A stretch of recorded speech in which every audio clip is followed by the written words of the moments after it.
The One Piece anime is a bad adaptation, and I'll prove it to you.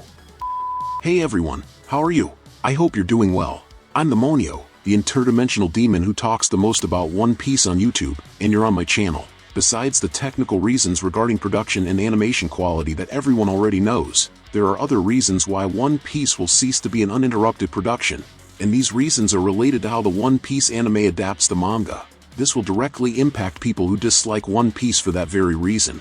But let's take it one step at a time. Toei Animation announced that One Piece will reduce its number of episodes per year starting in 2026. The series will go on hiatus in January and return in March of next year.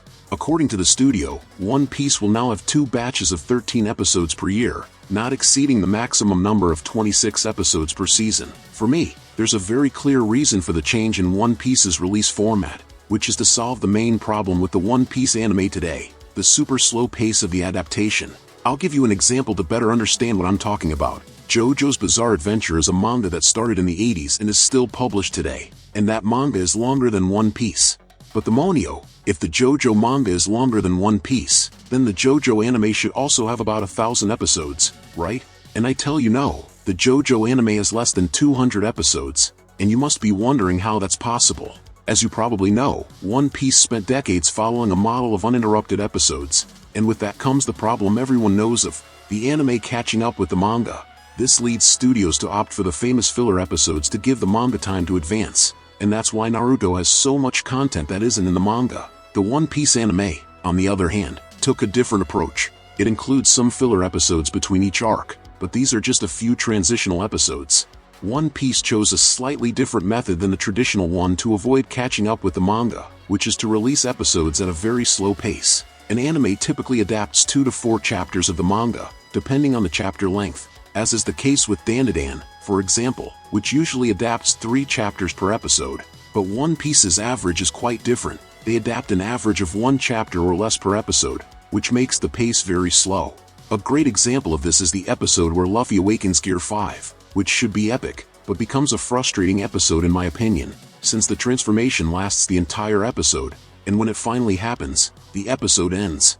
And this adaptation pace directly impacts the absurd number of episodes in the anime. So the big problem with One Piece, in my opinion, isn't having 1,000 episodes. The problem is watching 1,000 knowing that it could have been just 200. And that's the main barrier for people who are curious to watch the anime but don't want to see so many episodes. That's why now, with only 26 episodes per year, the anime can follow the normal pace of this type of production. But the Monio, even if One Piece changes its pace and adapts more manga chapters per episode, we already have over 1,000 episodes produced, so why do that now? And I tell you that the answer to that is the One Piece remake that Netflix is going to do, with the intention not only of improving the quality of the beginning of the anime, but also of speeding up the pace of the adaptation, since One Piece makes a lot of money for Toei Animation, but has a very high barrier to entry for new audiences, and with the Netflix remake, those 1,000 episodes will probably become 200, and One Piece will become a much more viable anime to watch. But what about you? Did you already know this information? Do you follow or are you going to start following One Piece? Leave your comments, and if you liked the video, subscribe to follow the next content. Until next time my people, demonic hugs.